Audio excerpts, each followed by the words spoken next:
Emma couldn't come diving with me on Saturday, the 11th of July, because she had an ear infection.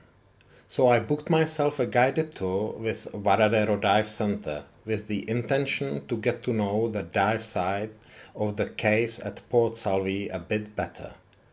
Varadero Dive is located in a couple of garages south of Sant Feliu de Guíxols.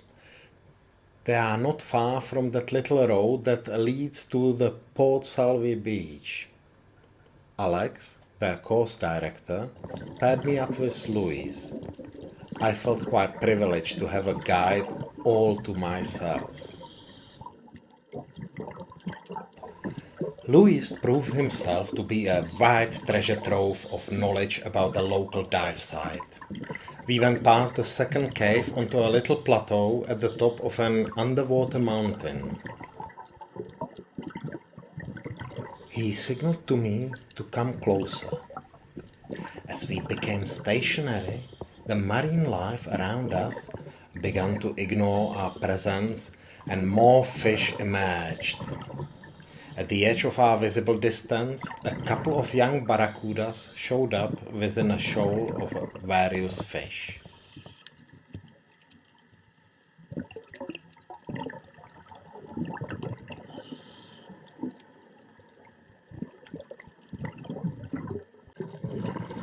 On our way back, we descended into the second cave, using an entrance I knew about, but out of caution, I'd never took this passage.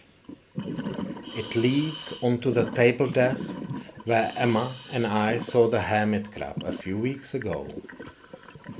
Below the desk, on the sandy floor, was a little red scorpionfish, just like the last time.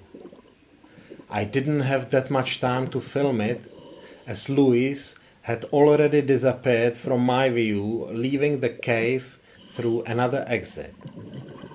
This exit always reminds me of a window as it lets light into the cave from above. I believe the cave divers would call it a chimney because of its vertical orientation.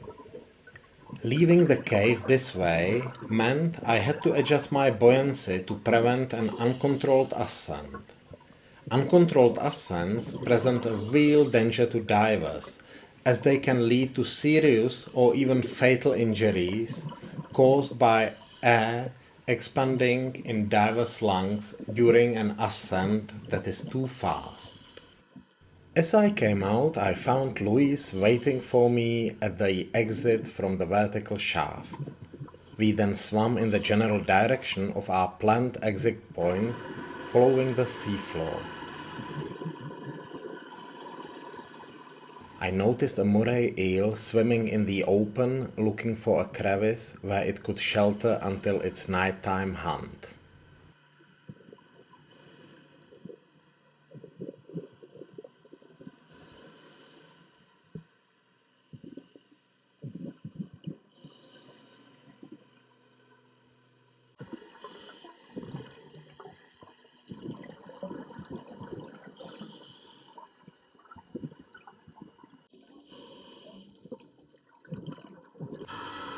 Louis introduced me to a steep canyon where he pointed out a lobster hiding in a crack. I've been told lobsters are one of the animals that also hide during the day, just to come out at night. So far, I haven't seen a lobster at night, yet. I can just do more night dives and hope.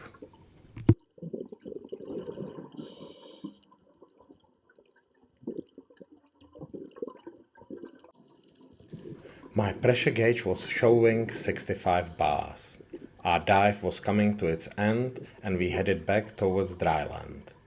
We were getting shallower, which meant our air consumption was getting slower, and we stopped and had a look under a couple of boulders.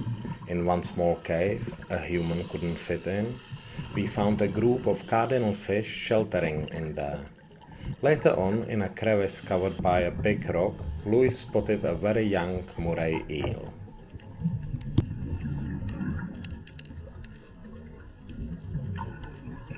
And that was it. We had our 3 minutes safety stop in 5 meters depth and it was time to leave.